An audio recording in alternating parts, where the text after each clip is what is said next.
आदिभ्यो विद्या संप्रदाय कर्तृभ्यो वंशर्षिभ्यो महद्भ्यो नमो गुरुभ्यः। सर्वोपप्लवरहितः प्रज्ञानघनः प्रत्यगर्थो ब्रह्मैवाहमस्मि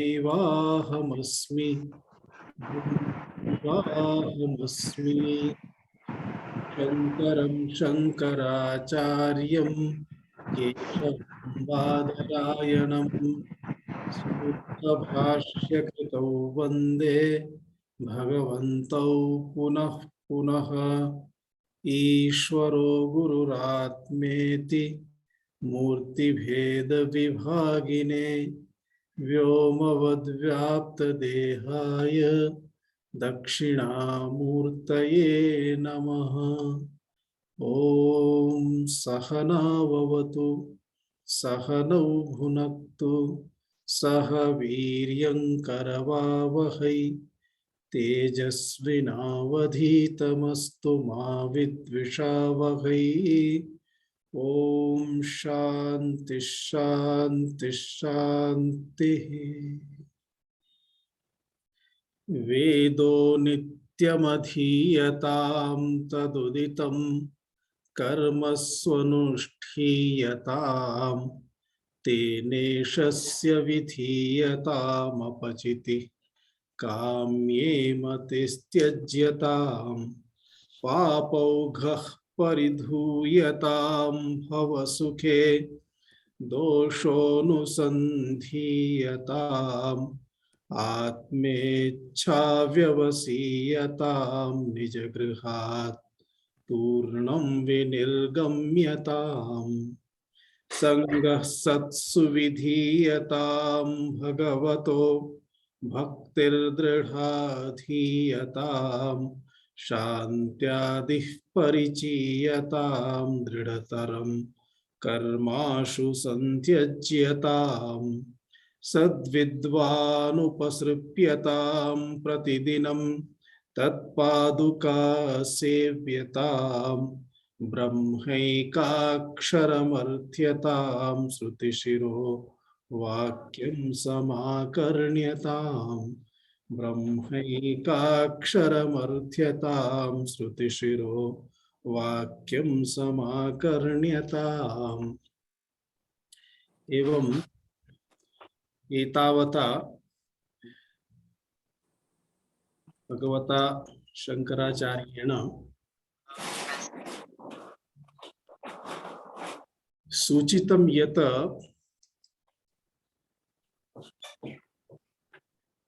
साधकः साधकत्वम् अर्थात साधक जीवनं तदा एव प्राप्नोति यदा सः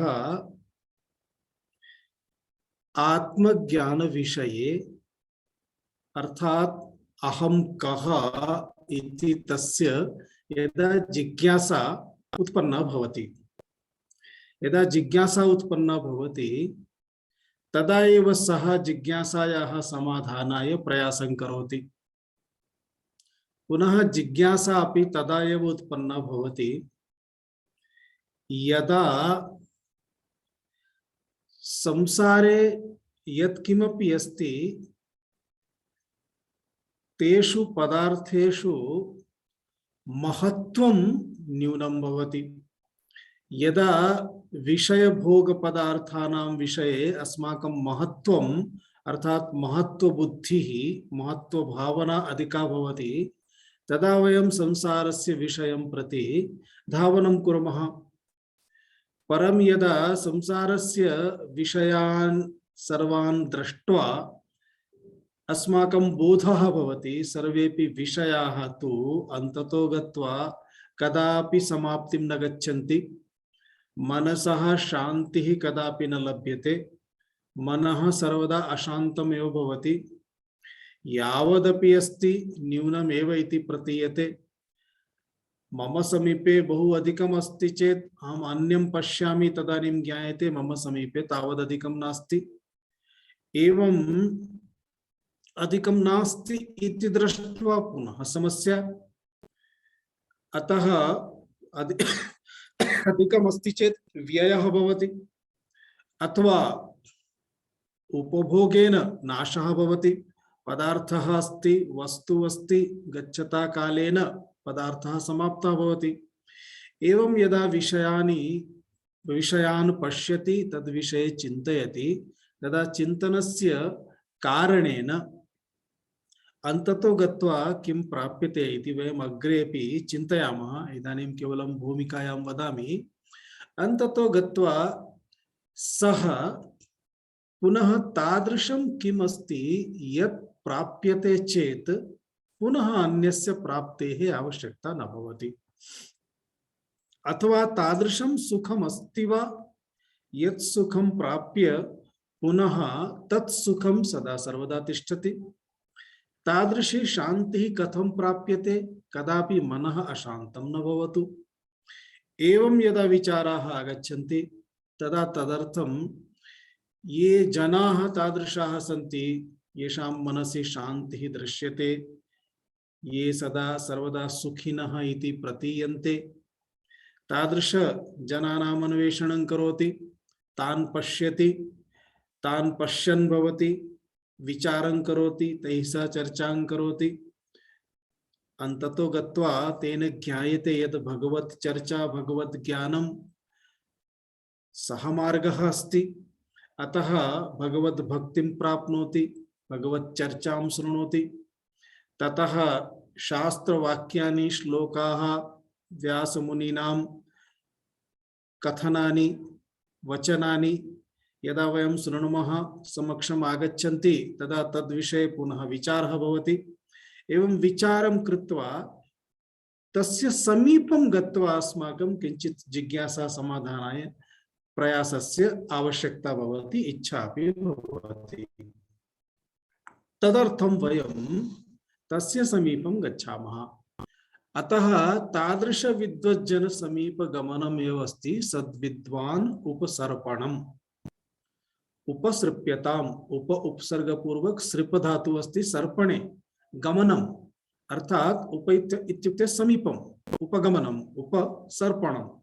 तो सद्विद्वान् उपसृप्यताम् अर्थात यह सद्विद्वान् अस्ति तस्य समीपे अस्माभिः गमनं करणीयं, कर्मवाच्ये अस्ति। सामान्यतः गुरूपसदनम् इति उच्यते। गुरूपसदन विषये किञ्चित् एकवारं व्यावहारिकं पश्यामः। अस्माकं भारतीय परंपरायां आदौ गुरुकुल परंपरा आसीत्। गुरुकुल परंपरायां बालानां गुरुकुलं प्रति प्रवेशः क्रियते स्म। अतः बालः यदा गुरुकुल प्रवेशाय योग्यः भवति स्म, तस्मात् पूर्वं योग्यं समयं प्राप्य तस्य यज्ञोपवीत संस्कारः क्रियते स्म। यदि यज्ञोपवीत संस्कारं भवन्तः दृष्टवन्तः स्युः, तदा तत्र एकः विधिः अस्ति। यदा बालः पलायनं करोति,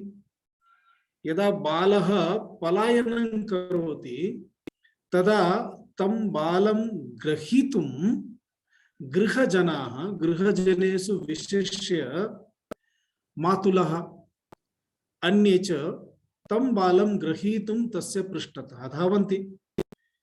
अनन्तरं बालं गृहीत्वा पृच्छन्ति, भवान् किमर्थं पलायनं करोति? तदा सः वदति, अहं गृहं त्यक्त्वा आश्रमं गच्छामि, गृहे न स्थास्यामि। तदा गृहजनाः तं बोधयन्ति, गृहे तिष्ठतु, किम् आवश्यकमस्ति वदतु। पाठनं, सः वदति, अहं पठितुम् इच्छामि, वयं पाठनस्य व्यवस्थां कुर्मः, अहं धनम् इच्छामि, वयं धनस्य व्यवस्थां कुर्मः। मातुलः एकैकं वचनं ददाति। एवं वयं प्रायः परंपरायां दृष्टवन्तः।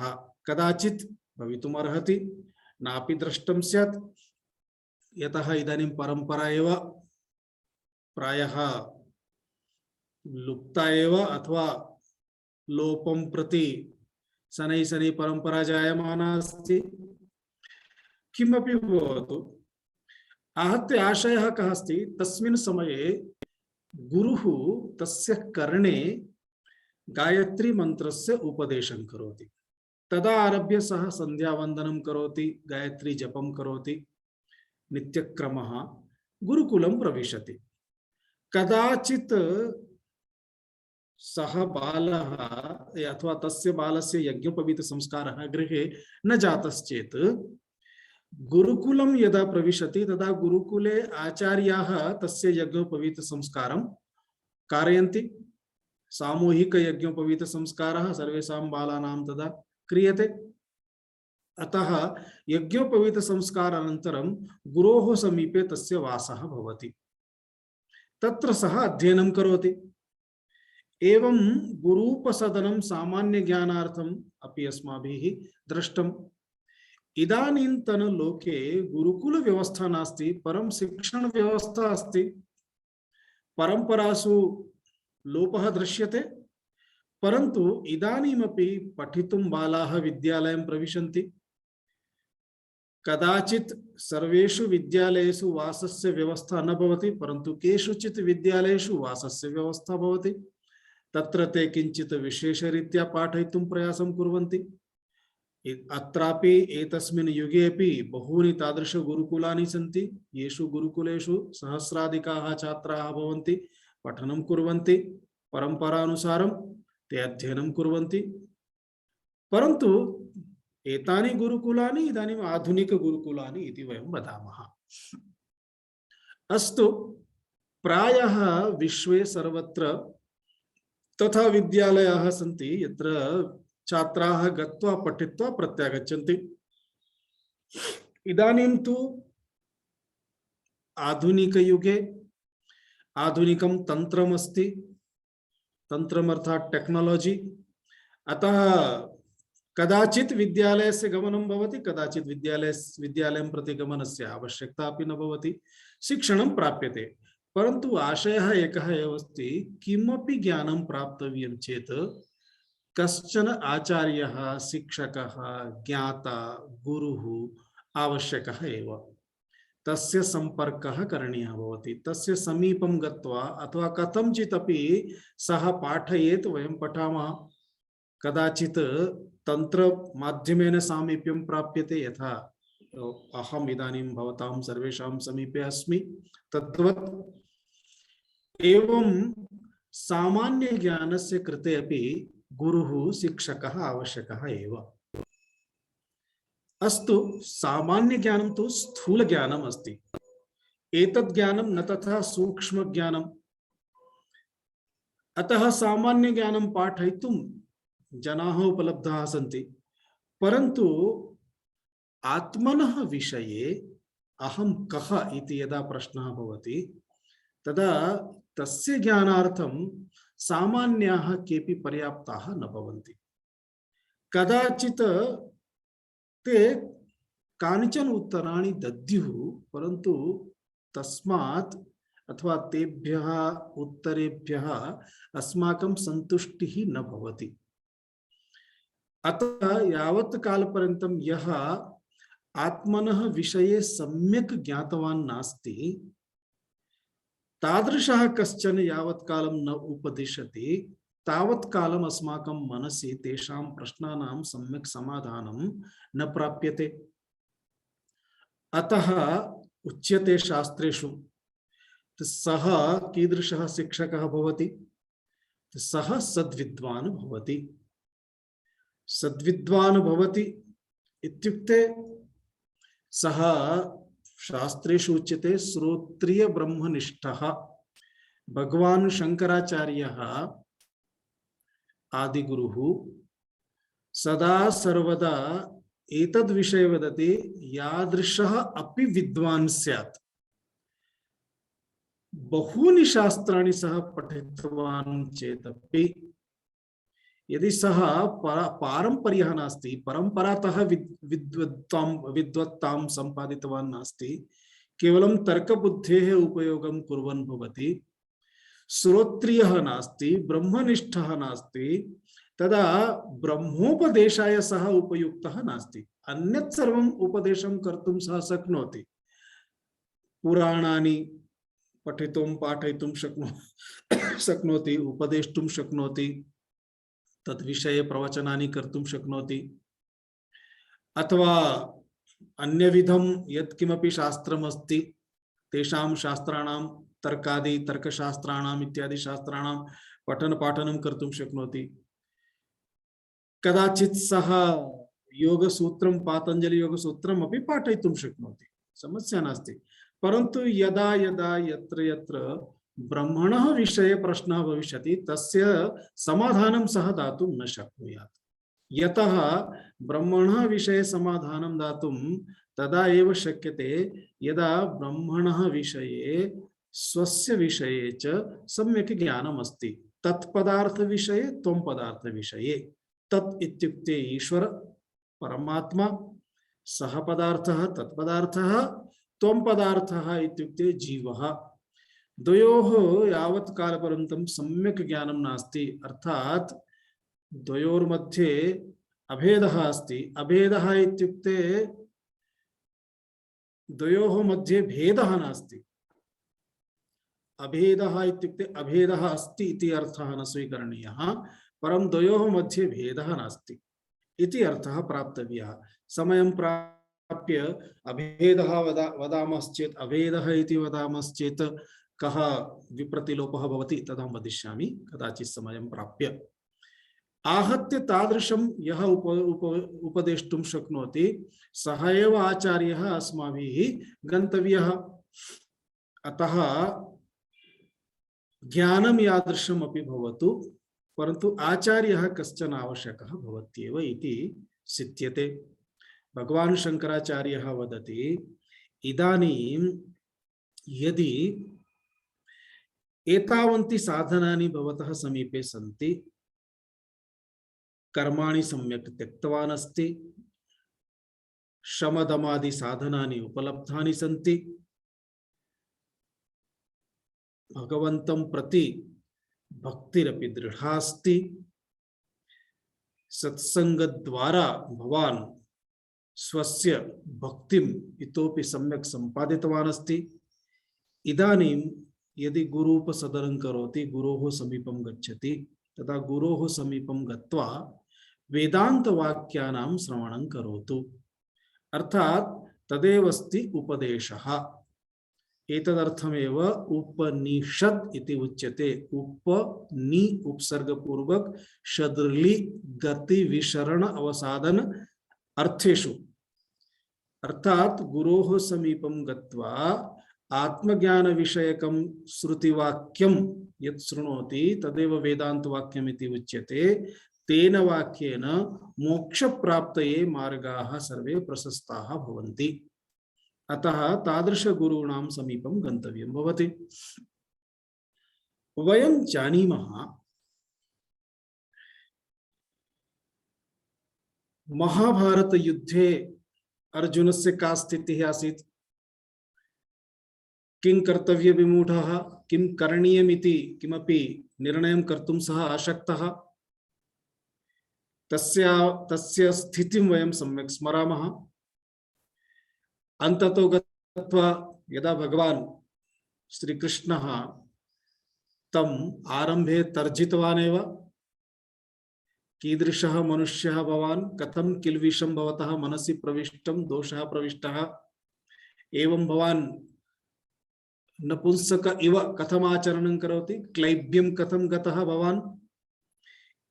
बहूनि वाक्यानि उक्त्वा अन्ततो गत्वा पुनः बोधयति यत् केचन तथा वदन्ति, तेषां ज्ञानं नास्ति, परन्तु तेषां वाक्यानि तथा भवन्ति यथा एषः बहु उत्तमः विद्वान् इति।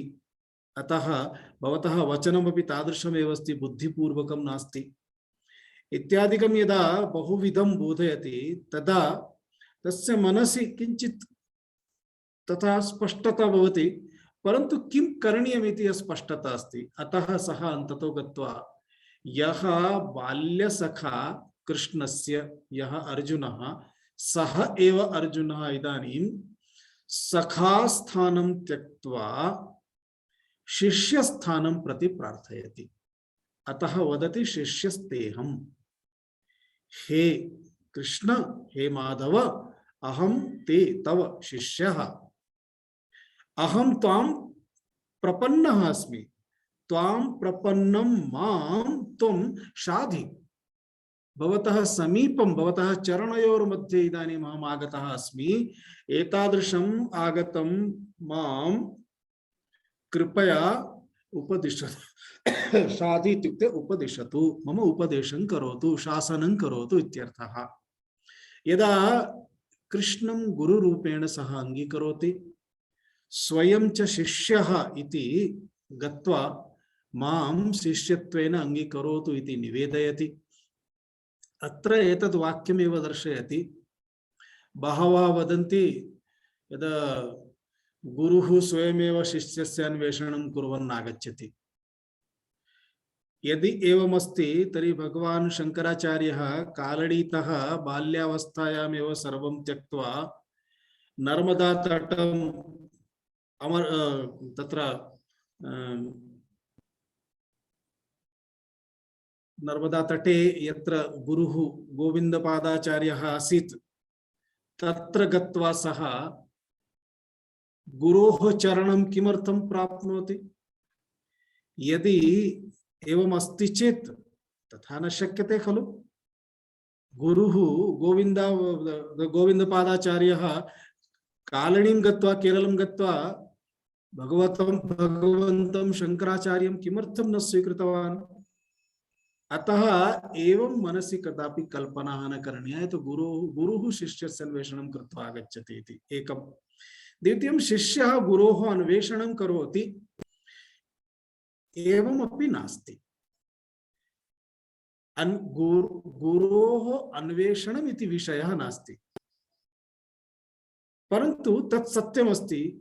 गुरुः ब्रह्मनिष्ठः भवेत्, श्रुति संपन्नः भवेत्, अतः श्रोत्रियः ब्रह्मनिष्ठः भवेत्, तत् द्रष्टव्यम्।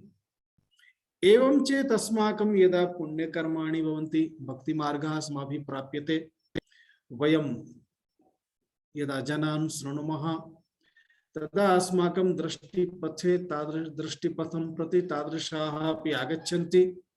तेषु कः अस्मद्योग्यः, कः ब्रह्मनिष्ठः अस्ति, श्रोत्रियः अस्ति इत्यपि अनुभूयते। अनन्तरं तस्य समीपं गत्वा पुनः अस्माभिः प्रार्थना करणीया भवति। अहं शिष्यरूपेण आगन्तुम् इच्छामि, कृपया शिष्यरूपेण मम स्वीकारं करोतु, माम् उपदिशतु, मम उपरि शासनं करोतु। शाधि इत्युक्ते शासनं करोतु। तदा गुरुः आगतं तम् उपदिशति। एवं अर्जुनस्यपि सा एव स्थितिः जाता आसीत्। अतः भगवान् श्रीकृष्णः उपदेशम् आरब्धवान् आसीत्। तावत् कालपर्यन्तं श्रीकृष्णः उपदेशं न कृतवान्। मित्रत्वेन यत् वक्तव्यं तत् वक्तवान्, यत्र तर्जनं करणीयम् आसीत् तत्र तर्जितवान्, यत्र स्कन्धे हस्तः स्थापनीयः हस्तं स्थापयित्वा वार्तालापः करणीयः तथा मित्रत्वेन कृतवान्। परन्तु यावत् कालपर्यन्तम् अर्जुनः अहं शिष्यः मां शाधि इति भावं न प्रकटितवान्, अर्थात् शिष्यभावं न प्रकटितवान्, तावत् कालं श्रीकृष्णः उपदेशं न करोति। तदनन्तरमेव भगवद्गीतायाः उपदेशस्य आरम्भः अस्ति। अतः साक्षात् कर्मयोग प्रारम्भः भवति भगवद्गीतायां। प्रथम अध्यायस्य अन्ते प्रकरणस्य आरम्भः, द्वितीय अध्यायात् उपदेशः। एवं अग्रे भगवान् स्वयमपि अर्जुनं सूचयति। एतद् यद् ज्ञानमस्ति आत्मज्ञानम् अर्थात् सांख्ययोगः, सांख्ययोगप्राप्तये किं करणीयम्? सांख्ययोगस्य महत्त्वं वदति। सांख्ययोगद्वारा एव ब्रह्मज्ञानं सम्पद्यते। अतः ज्ञानप्राप्तये किं करणीयमस्ति? तदा ज्ञानप्राप्तये शिष्यस्य अंतरंगे केचन गुणाः आवश्यकाः भवन्ति। ते के गुणाः भवन्ति तत् स्वयमेव भगवान् सूचयति। तद्विद्धि प्रणिपातेन। तदित्युक्ते तत् सांख्यं, सांख्ययोगं, ज्ञानं, तद्ज्ञानं विद्धि प्रणिपातेन। प्रणिपातेन इत्युक्ते प्रणामद्वारा, प्रणमनद्वारा, प्रणमन क्रिया, परिप्रश्नेन अर्थात मनसि ये संशयाः सन्ति तेषां संशयानां निराकरणाय ते प्रश्नाः प्रष्टव्याः। सेवया च, सेवा द्वारा, अर्थात मनसि सदा सर्वदा अस्माकं समर्पण भावना भवेत्। अहं किं कर्तुं शक्नोमि, मम अंतरंग शुद्ध्यर्थं सेवा अत्यंत आवश्यकी अस्ति इति भावना मनसि सदा सर्वदा भवेत्। अहं तु किमपि न करिष्यामि, भवान् उपदिशतु, तथा चेत् उपदेशः नास्ति। कदाचित् उपदिशति चेदपि ते शब्दाः अस्माकं मनसि तस्य भावं मूलम् अर्थमपि न प्रकटयन्ति। तदर्थमेव श्वेताश्वतर उपनिषदि उच्यते यथा गुरौ भक्ति भवति, यथा देवे भक्ति भवति, तथैव गुरौ अपि भक्तिः यदि भवति तदा एव एते अर्थाः कथिताः ये शब्दाः सन्ति ते शब्दाः स्व अर्थम् उद्घाटयन्ति। एवं सेवा द्वारा वयम् अग्रे शनैः शनैः एकमेकं शब्दं स्वीकृत्य इतोपि विचारं करिष्यामः। यथा एते गुणाः तान् शब्दान् स्वीकृत्य अग्रे गच्छन्ति। उपदेक्ष्यन्ति ते ज्ञानं, तदानीं ते के तत्त्वदर्शिनः ज्ञानिनः, ये तत्त्वं जानन्ति ते तत्त्वदर्शिनः ज्ञानिनः तद् ज्ञानम् उपदिशन्ति, तस्य उपदेशं कुर्वन्ति इति। एवं अत्र गुरूपसक्ति विषये, गुरूपसदन विषये शास्त्रेषु सर्वत्र उच्यते। न केवलं शास्त्रेषु, वयं प्रायः व्यवहारे अपि पश्यन्तः भवामः, तदावश्यकमेव। अतः एकैकं शब्दम् अंशं स्वीकृत्य पश्यामश्चेत् तद्विद्धि प्रणिपातेन परिप्रश्नेन सेवया।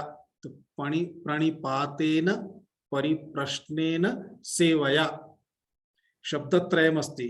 अतः प्रणिपातेन तद्विद्धि, तस्य कः अर्थः इत्युक्ते प्रणतिः इत्युक्ते नमस्कारः।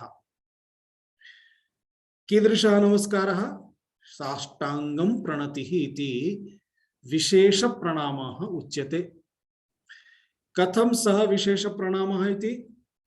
उरसा शिरसा दृष्ट्या वचसा मनसा तथा पद्भ्यां कराभ्यां जानुभ्यां प्रणामोष्टांग उच्यते। अष्टांग प्रणामः कः इत्युक्ते उरसा। उरसा इत्युक्ते वक्षस्थलम् अधः भवेत्, भूमिस्पर्शं कुर्यात्। शिरसा, शिरः अपि पादयोः पार्श्वे चरणयोः पार्श्वे भूमिस्पर्शं कुर्यात्, शिरः अपि। दृष्ट्या, दृष्टिः अर्थात नेत्रे अपि चरणयोः उपरि। वचसा अर्थात तस्मिन् समये भो गुरुवर्य अहं प्रणमामि इत्यादि वाणी अपि भवेत् मुखे। अथवा सन्यासिनः सन्ति, ओम नमो नारायणाय वा तादृश शब्दैः प्रणामः करणीयः। मनसा पुनः सर्वासु क्रियासु मनः अपि भवेत्। एवं सूक्ष्म शरीरमपि अस्ति। सूक्ष्म शरीर स्थूल शरीराणि किं किं? स्थूल शरीरेषु उरः, शिरः, दृष्टि, पद्भ्यां कराभ्यां जानुभ्यां। पद्भ्यां पादद्वयं, कराभ्यां हस्तद्वयं, जानुभ्यां जानुद्वयं च। एवं पादद्वयं, हस्तद्वयं, नेत्रद्वयं, षड उरसा शिरसा इति अष्ट। सूक्ष्म शरीरं च इति सर्वं स्वीकृत्य अष्ट अंगानि सूक्ष्म शरीरं च इति अष्टांग प्रणामः उच्यते। एवं यदा साष्टांग प्रणामं कुर्मः, सेवां कुर्मः, तदा तस्य कश्चन परिणामः भवति। गुरुः पश्यति शिष्ये विनम्रता प्रविष्टा अस्ति वा नास्ति, अहंकारः कियत्यां मात्रायाम् अस्ति, अतः अहंकारादिगुणा दुर्गुणाः सन्ति चेत् प्रथमं तेषां निष्कासनं करणीयं भवति। यावत् कालपर्यन्तम् अहंकारादि दुर्गुणानां निष्कासनं न करोति तावत् कालपर्यन्तम् अन्य संस्काराणां लेपनं न शक्यते। उदाहरणं यथा वाल् अस्ति, भित्तिः, भित्तौ यदि किमपि लिखितमस्ति तर्हि प्रथमं तस्य उपरि यत् लिखितमस्ति तत्र एकः कश्चन वर्णः लेपनीयः, यत् लिखितं गच्छतु। अक्षराणि एकवारं समाप्तानि भवन्ति अनन्तरमेव अन्यत् अक्षरं तत्र लेखितुं शक्यते। तद्वत् यदि मनसि अहंकारः अस्ति, क्रोधः अस्ति, वैमनस्यम् अस्ति, ईर्ष्या अस्ति, द्वेषः अस्ति, तदा एतस्मात् विपरीतम् एव मनः यावत् कालपर्यन्तम् अर्थात् एतत् यत् सर्वमस्ति तद् रहितं यदा हृदयं भवति तदा एव शुद्धज्ञानं तत्र प्रविशति, स्थानं प्राप्नोति। अतः गुरुः तदर्थं प्रयासं करोति। एकं शास्त्रेषु उदाहरणम् आगच्छति, उपनिषदि एकम् उदाहरणम् अस्ति।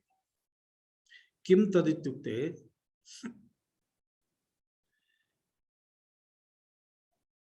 उदाहरणद्वयमपि वदामि, बहु सम्यक् अस्ति। एकं तु नारदः।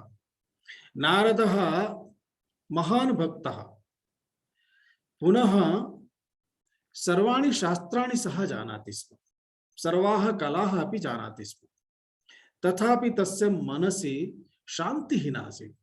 अतः सनत्कुमार समीपं गत्वा सः वदति, हे भगवन्, अहं बहु कष्टम् अनुभवामि, मम शोकः अस्ति, अतः कृपया मम शोकं भवान् अपनयतु। सोहम भगवो शोचामि। सः अहं नारदः हे भगवन्, भगवः हे भगवन् शोचामि, अर्थात अहं शोकं करोमि, शोकग्रस्तः अस्मि। मया श्रुतम् अस्ति यत् भवतः पार्श्वे शोकं दूरीकर्तुं विद्या अस्ति, कृपया माम् उपदिशतु, मां पाठयतु इति। सनत्कुमारः वदति, यतः नारदः अपि ब्रह्मणः पुत्रः, सनत्कुमाराः अपि ब्रह्मणः पुत्राः एव। सनत्कुमारः वदति, नारद जी तत्सर्वं सम्यक्, परन्तु प्रथमं भवान् वदतु, भवान् किं किं जानाति, ततः अग्रे अहं बोधयामि इति। तदा नारदेन 14-15 विद्याः उक्ताः। 14-15 विद्याः उक्ताः इत्युक्ते सामान्यः न। तत्र द्वित्रविद्यानां विषये वदामि चेत् अस्माकम् आश्चर्यं भवेत्। तेन उक्तम्, एकं तु अहं सर्वान् वेदान् अधीतवान् अस्मि, वेदानां सर्वाणि अङ्गानि अपि अधीतवान् अस्मि, उपवेदानाम् अपि अध्ययनं कृतवान् अस्मि। तावदेव न, अहं सर्वाणि पुराणानि अपि अधीतवान् अस्मि, तदपि जानामि। अहं सर्वाणि शास्त्राणि अधीतवान् अस्मि। सामान्यं शास्त्रं तु सर्वम् अधीतमेव अस्ति। उदाहरणं यथा तर्कशास्त्रं, न्यायशास्त्रम् इत्यादिकं सर्वम् अवबुद्धम् अस्ति, परम् इतोपि विशिष्टं यत् किमपि अस्ति। उदाहरणं यथा भूतविद्या, भूतसिद्धिं कर्तुम् अहं जानामि। पिशाच विद्या, पिशाचबन्धनं कर्तुं जानामि। पुनः अहम् अणिमा लघिमा इत्यादि सिद्धिसम्पन्नः अपि अस्मि। अहं वेगवान् अपि अस्मि। अहं मम विद्या द्वारा वेगेन गन्तुं शक्नोमि, विद्या द्वारा अदृश्यः भवितुं शक्नोमि, विद्या द्वारा यत्र कुत्रापि प्रकटितः भवितुं शक्नोमि, सर्वान् लोकान् गन्तुं शक्नोमि। एवं कति विद्यानाम् उल्लेखं कृतवान्। तदा सनत्कुमारेण उक्तं, नारद, एतत् यत् किमपि पठितं तत् सर्वं निरर्थकमेव।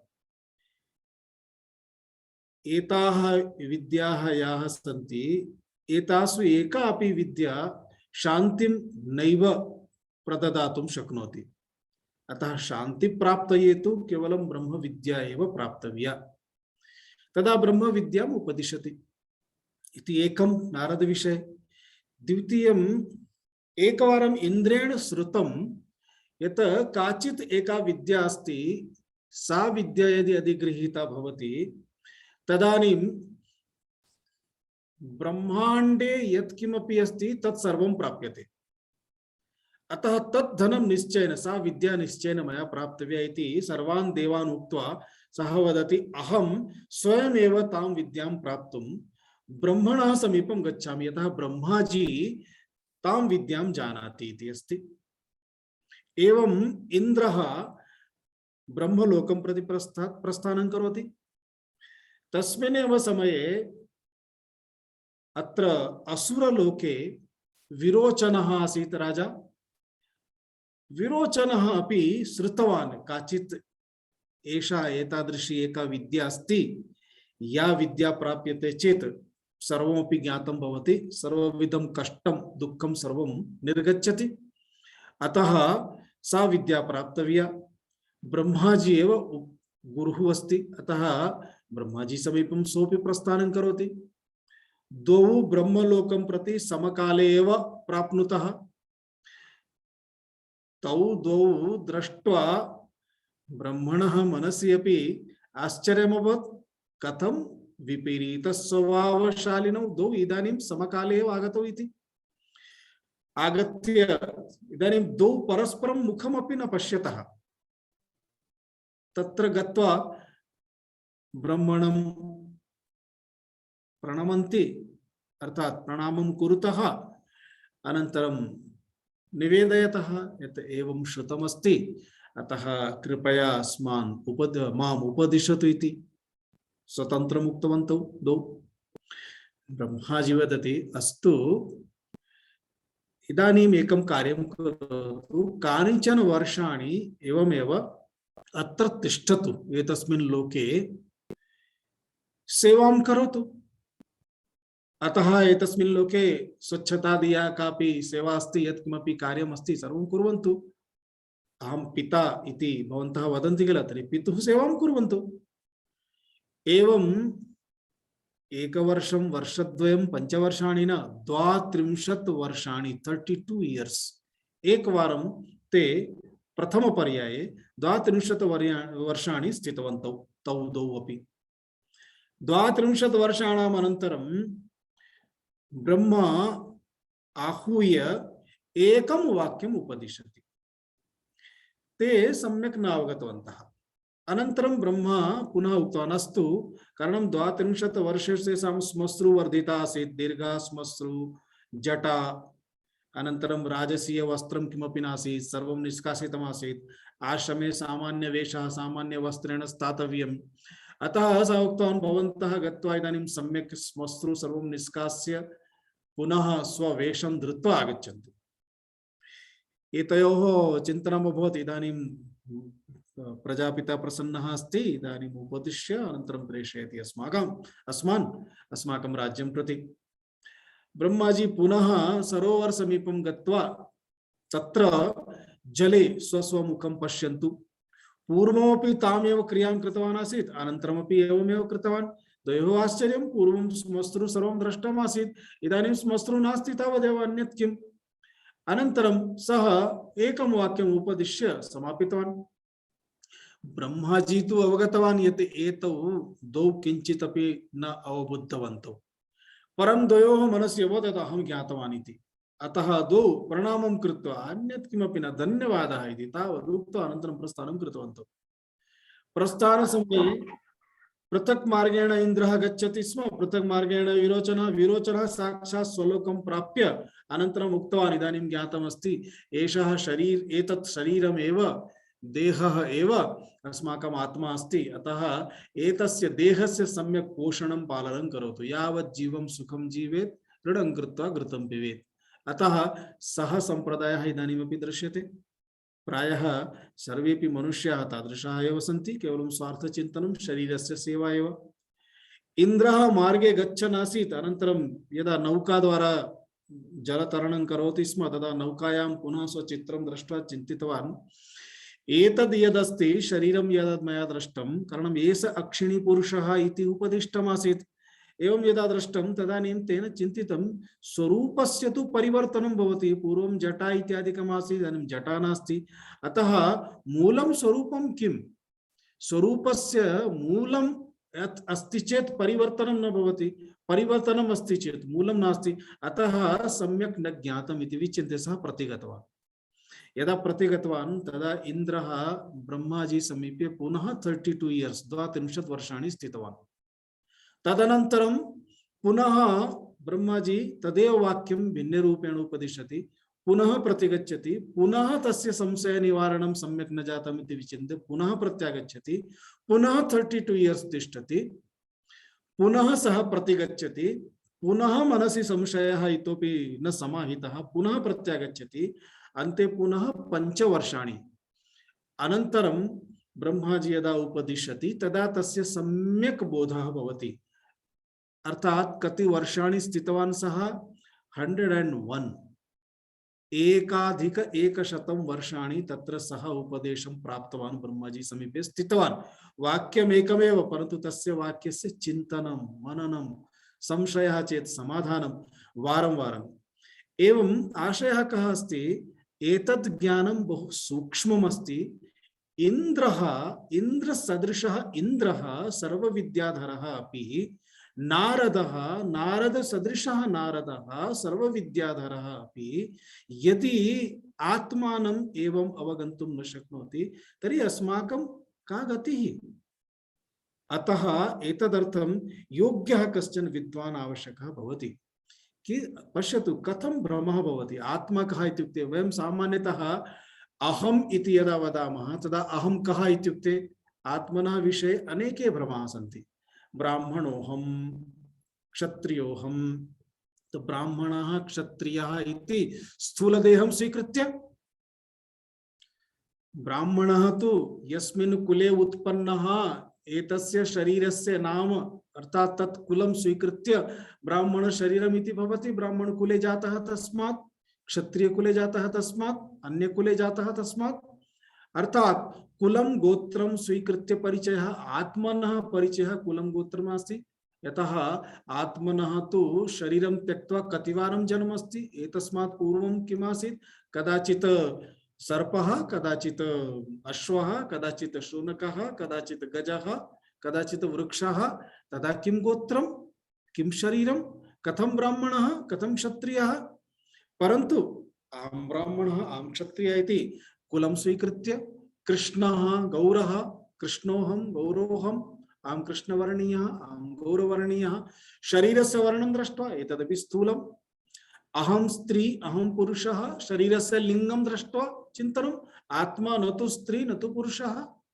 एवं अहं बुद्धिमान्, अहम् अल्पज्ञः, बुद्धिं स्वीकृत्य अहं मंदबुद्धिः, अहम् अल्पबुद्धिः इत्यादि मनः बुद्धि इत्यादि इत्यादिकं स्वीकृत्य तस्य विचारः। अर्थात अहम् इति मूलस्वरूपं त्यक्त्वा देहादिभिः सह इन्द्रियादिभिः सह योजयित्वा एव अहम् इति अस्माकं ज्ञानं चेत् तद् ज्ञानं तु अयोग्यमेव।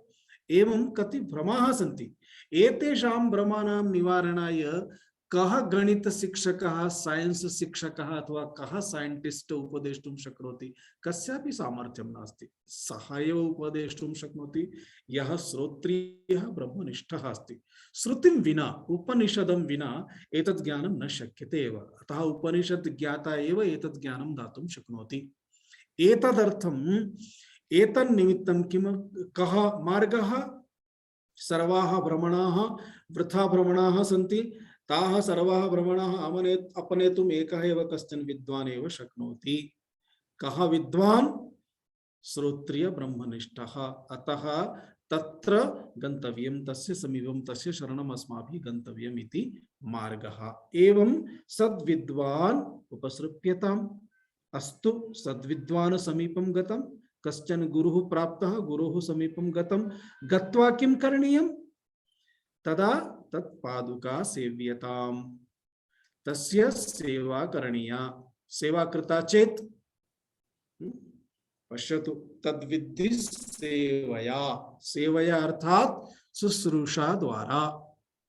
पश्यतु विद्या प्राप्तये के माध्यमाः सन्ति, कानि कानि माध्यमानि सन्ति वयं जानीमः। परन्तु शास्त्रेषु उच्यते शास्त्रदृष्ट्या माध्यमत्रयमेव अस्ति, चतुर्थः उपायः नास्ति। एतेषु त्रिषु अपि उपायेषु सर्वेषां समावेशः भवति। के सन्ति? गुरु शुश्रूषया विद्या, पुष्कलेन धनेन वा, अथवा विद्यया विद्या, चतुर्थो नैव विद्यते, अथवा चतुर्थी नैव विद्यते, अथवा चतुर्थं नैव विद्यते वक्तुं शक्यते। यथा यल्लिङ्गानुसारम् उपायः चेत् चतुर्थः, मार्गः चेत् चतुर्थः, प्रकारः चेत् चतुर्थः, ज्ञानं चेत् उपायं चेत् अथवा किमपि अन्य शब्दः चेत् कर्तुं शक्यते। तो गुरु शुश्रूषया विद्या, एकं तु गुरु सेवा द्वारा विद्या प्राप्यते। गुरोः सेवा करणीया, प्रायः गुरोः समीपे स्थित्वा किंचित गुरोः आदेशानुसारं पालनं कृत्वा सेवां कृत्वा किंचित कार्यं कृत्वा अनन्तरं विद्यार्जनं कुर्वन्ति। अथवा पुष्कलेन धनेन, अथवा बहुधनं दत्वा, यथा इदानीम् अस्ति एडमिशन प्राप्तुं धनं दातव्यं, प्रवेष्टुं धनं दातव्यं, पुनः एंट्रेंस निमित्तं धनं दातव्यं, भिन्न भिन्न शुल्कं दत्वा अनन्तरं प्रतिमासं प्रतिवर्षम् अथवा षाण्मासिकं शुल्कं दत्वा तत्र ज्ञानं प्राप्तव्यं भवति। बहुधनव्ययः अस्ति। एकः कश्चन भारते अहं श्रुतवान् कोऽपि डॉक्टर भवितुम् इच्छति चेत् कति लक्षरूप्यकाणां व्ययः अस्ति, अहं तु कल्पनामपि कर्तुं न शक्नोमि। अस्तु, पुष्कलेन धनेन विद्यां प्राप्तुं शक्नोति, द्वितीयः मार्गः अस्ति। तृतीयः मार्गः अस्ति विद्यया विद्या। विद्यया विद्या अतः अस्मादृशाः सन्ति येषां समीपे धनं नास्ति, सेवां कुर्वन्ति, परन्तु यदा सन्यासी जातश्चेत् सन्यासिनः सेवामपि न स्वीकुर्वन्ति। केपि सन्यासी कोऽपि सेवां करोति ते न इच्छन्ति, ते सन्यासिनः सेवां ते कुर्वन्ति। अतः किं करणीयं? तर्हि यः व्याकरणं जानाति तस्य समीपं गत्वा अहं व्याकरणं पठामि, अहं तं वेदान्तं पाठयामि। एवं सः मम समीपं वेदान्तं पठति, अहं तस्य समीपं व्याकरणं पठामि। एवं विद्यया विद्या, व्याकरण विद्या वेदांत विद्या द्वारा, वेदांत विद्या व्याकरण विद्या द्वारा परस्परं द्वयोः पठनं भवति। अथवा विद्यया विद्या चतुर्थो नैव विद्यते, चतुर्थः कोऽपि प्रकारः नास्ति एव, वयं जानीमः। अस्तु, परन्तु तद्विद्धि सेवया। कदाचित् अन्याः याः विद्याः सन्ति धनद्वारा अन्यद्वारा प्राप्तुं शक्यन्ते, परम् आत्मविद्या तु सेवया प्राप्यते। यतः मया पूर्वमेव उक्तम्, अन्तःकरणस्य तत्र शुद्धता आवश्यकी अस्ति। शुद्धम् अन्तःकरणं चेदेव विद्या तत्र प्रकटिता भवति। अन्यथा कर्णद्वारेण प्रविश्य अपि विद्या तत्र स्थिरा न भवति। प्रथमं तु प्रवेशमेव न प्राप्नोति, यतः मनः तस्य ओवरफ्लो भवति अन्य विषयद्वारा। यदि प्रविशति, प्रवेशं प्राप्नोति, तर्हि तत्र न तिष्ठति, यतः स्थानमेव नास्ति, अन्ये एव भावाः तत्र विद्यमानाः सन्ति। अतः अन्य भावाः यदा निर्गच्छन्ति तदा एव एषा विद्या तत्र प्रकटिता भवति। एतदर्थं विवेकचूडामणौ भगवान् शंकराचार्यः वदति, तमाराध्य गुरुं भक्त्या प्रहुव प्रश्रय सेवनैः प्रसन्नं तमनुप्राप्य पृच्छेत् ज्ञातमात्मनः। तम गुरुं भक्त्या आराध्य, कथं कादृश भक्त्या? प्रह्व प्रश्रय सेवनैः। प्रह्व, प्रह्वी भावः इत्युक्ते नम्री भावः, विनम्रतया। प्रश्रय सेवनैः, तस्य सेवा शुश्रूषा द्वारा प्रसन्नं तम अनुप्राप्य, एवं सेवा द्वारा, भक्ति द्वारा, विनम्रता द्वारा, भिन्न भिन्न एतेषां सद्गुणानां द्वारा तम गुरुं प्रसन्नम् अनुप्राप्य, गुरुः एतेषां द्वारा प्रसन्नः भवति। यदा प्रसन्नः गुरुः अस्ति तदा तस्य समीपं गत्वा पृच्छेत्, प्रश्नं कुर्यात्, किं? ज्ञातव्यम् आत्मनः, आत्मनः विषये यद् ज्ञातव्यमस्ति ज्ञातुं योग्यमस्ति तत् पृच्छेत् सः प्रश्नः करणीयः भवति। कथं पृच्छेत्? जिज्ञासु वृत्त्या न तु परीक्षकत्वेन। तत्र तस्य मनसि वृत्तिः तस्य कीदृशी भवेत्? जिज्ञासु वृत्तिः भवेत्, अर्थात् जिज्ञासा भवेत् ज्ञातुं, परीक्षकत्वेन न। अखंडानंद सरस्वती स्वामिनः बहुवारं वदन्ति स्म, कदाचित् एकवारं उडिया बाबा समीपं गत्वा अहं प्रश्नं करिष्यामि इति विचिन्त्य गतः कश्चन। सः गमनसमये चिन्तितवान् अहं प्रश्नम् एवं करिष्यामि, तदानीं सः एतस्य एतादृशम् उत्तरं दास्यति।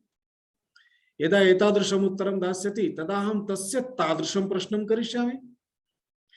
तादृशम् उत्तरं दास्यति चेत् पुनः अहं तादृशं प्रश्नं करिष्यामि। एवं भिन्न भिन्न रूपेण अहं प्रश्नं कृत्वा तस्य उत्तरस्य विषये एव अहं तम् इतस्ततः करिष्यामि। एवं सम्यक् विचिन्त्य गतवान् अहं किं पृच्छामि, किम् उत्तरं भविष्यति, तदा अहं किं करिष्यामि, तदा अहं कं प्रश्नं प्रक्ष्यामि, एवं विचिन्त्य सः गतवान्। गत्वा प्रथमं प्रश्नं सः प्रणम्य उक्तवान्, मम मनसि एका जिज्ञासा अस्ति, कृपया उत्तरं ददातु। अहंकारः आसीत्, परन्तु उडिया बाबा तु सामान्यः साधु सन्यासी न आसीत्, सः तु प्रसिद्धः आत्मसाक्षात्कृत पुरुषः एव। अतः तत्सर्वं किमपि न लक्षितवान्, किमपि भवतु। परं यदा सः प्रश्नं पृष्टवान्, भगवन् जगतः उत्पत्तिः कुतः अभवत्, एतत् जगत् कुतः आगतम्? तदा तस्य मुखं दृष्ट्वा उडिया बाबा वदति, हे पुत्र, जगतः उत्पत्ति विषये चिंता न करणीया। जगतः उत्पत्ति विषये ज्ञानस्य आवश्यकता नास्ति। जगतः मुक्तिः कथं भवेत्, मोक्षं कथं प्राप्नुयाम, तद् विषये जिज्ञासा भवेत्, तद् विषये ज्ञानम् आवश्यकमस्ति। एकं वाक्यं यदा उक्तवान् तदा एतस्य सर्वेपि प्रश्नाः तत्रैव समाप्ताः। सः तदानीं म्लानमुखः सन् क्षमायाचनां कृतवान्। अनन्तरं तदारभ्य सः सम्यक् ब्रह्मज्ञानविषये चिन्तनम् आरब्धवान्। अन्ततो गत्वा उत्तमः सन्यासी अपि जातः। अर्थः कः अस्ति? तत्र प्रश्नकरणं कथं भवेत्? प्रायः मम अनुभवः अस्ति, बहवः आगच्छन्ति, तेषाम् एकमेव कार्यमस्ति, यः कोऽपि साधु सन्यासी अस्ति तस्य समीपं गत्वा प्रायः समान प्रश्नान् पृच्छन्ति। मम समीपे आगत्य पञ्चशः प्रश्नाः तेषां भवन्ति। तेव प्रश्नाः कुत्रचित् अन्यत्र गच्छन्ति चेत् तत्रापि भवन्ति, कुत्रचित् अन्यत्र गच्छन्ति चेत् तत्रापि भवन्ति। अर्थात् प्रश्नं कर्तुं प्रश्नं कृतवान् अस्ति, न तु जिज्ञासा समाधानार्थम्। आत्मज्ञान विषये एषः स्वभावः अपि अहंकारस्य अथवा मूढतायाः स्वभावः अस्ति। साधकस्य जीवने एतादृश स्वभावस्य कृते किञ्चित् अपि स्थानं नास्ति इति सदा सर्वदा स्मरणीयम्। ततः कथं पृच्छेत्? जिज्ञासु वृत्त्या न तु परीक्षकत्वेन। पुनः अग्रे एतदभवत् तद्विद्धि प्रणिपातेन सेवया परिप्रश्नेन। पुनः तद्विषये अग्रे आगच्छति, किं किं चिन्तनीयं, कथं चिन्तनीयम्, अर्थात् प्रश्नः कीदृशः भवेत्? आहत्य गुरोः समीपं गत्वा गुरोः सेवा करणीया। सेवा द्वारा गुरोः आत्मा प्रसन्नः भवति। गुरोः यदा प्रसन्नता भवति तदा गुरुः स्वहृदयेन यदा वदति तदा हृदयात् आगतम् एकैकं शब्दः अपि आगतः अस्माकं कृते उपकाराय भवति। शब्दबोधः भवति। शब्दबोधेन एव ज्ञानं प्राप्यते। शाब्दबोधः एव ज्ञानमिति उच्यते। ज्ञानं प्राप्यते। अतः श्रवणस्य एतत् प्रथमं सोपानम् इतः आरभ्यते। इदानीं मुख्य साधनानि भवन्ति श्रवणं, मननं, निदिध्यासनम अर्थात श्रवण द्वारा ज्ञान प्राप्ति ही, ज्ञाने संशय निवृत्ति ही मनन द्वारा, अनंतरम आत्मनि विपर्ययाः सन्ति, देहेन सह अस्माकं सर्वमपि स्वभावः अस्ति, अतः तदेव विपर्ययः इति उच्यते। विपर्यय निरसनं निदिध्यासन द्वारा संभवति। एवं अग्रिम सोपाने वयं तद्विषये चिन्तनं करिष्यामः। ओम पूर्णमदः पूर्णमिदं पूर्णात् पूर्णमुदच्यते पूर्णस्य पूर्णमादाय पूर्णमेवावशिष्यते। ओम शांति शांति शांति। ओम अहं चिन्तयामि केऽपि प्रश्नाः न स्युः, सन्ति चेत् प्रष्टुं शक्यते। तथा अहं समापितवान्, समयं बहु न दत्तवान्।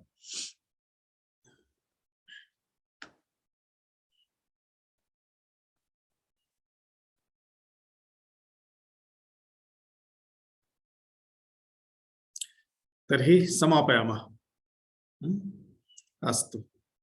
ओम धन्यवादः।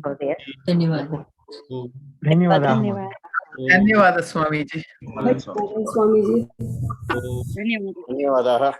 नारायण नारायण। ओम